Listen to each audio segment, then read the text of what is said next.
বিসমিল্লাহির রহমানির রহিম। প্রিয় নেতৃবৃন্দ, সহকর্মীবৃন্দ, সকল শরণার্থীগণ, আসসালামু আলাইকুম। প্রতি বছর মে মাসের এই দিনটি আমাদের পরিবারে আসে এক বেদনা বিধুর স্মৃতি নিয়ে। এই দিনে শুধু আমাদের পরিবার নয়, বরং সমগ্র দেশই হয়ে উঠে পড়েছিল বেদনার্ত ও অভিভাবকহীন। আমাদের প্রিয় মাতৃভূমি বাংলাদেশের জন্মের সাথে জড়িয়ে থাকা এক অবিচ্ছেদ্য নাম শহীদ প্রেসিডেন্ট জিয়াউর রহমান, যে চট্টগ্রাম থেকে স্বাধীনতার ঘোষণা করে তিনি এ দেশের সাথে তার নাম অবিচ্ছেদ্য করেছিলেন।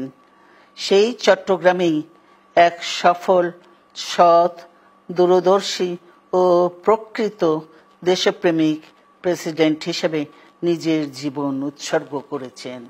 এদেশে গণতন্ত্র, স্বাধীনতা, সংবাদপত্র ও বিচার বিভাগের স্বাধীনতা, স্বনির্ভরতা ও উন্নয়ন এবং নিজস্ব জাতীয়তাবাদ সৃষ্টির অনন্য রূপকার শহীদ জিয়া, যে গণতন্ত্র প্রতিষ্ঠা আর সার্বভৌমত্ব রক্ষার লড়াইয়ে তিনি শাহাদাত বরণ করেছেন, সেই গণতন্ত্র নিরবচ্ছিন্ন যাত্রা আজও বাধাগ্রস্ত হচ্ছে প্রতি পদে পদে।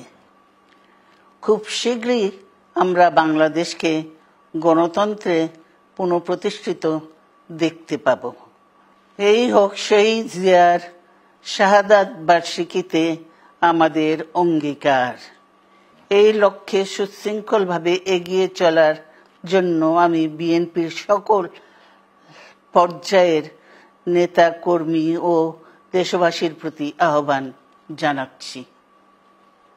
মনে রাখবেন, সবার জন্য গণতন্ত্র ও উন্নয়নের মাধ্যমে সকল সমস্যার সমাধানের যে রাজনীতি শহীদ জিয়া রেখে গেছেন, তা বাস্তবায়নের মাধ্যমে তার প্রতি শ্রদ্ধা জানাতে হবে।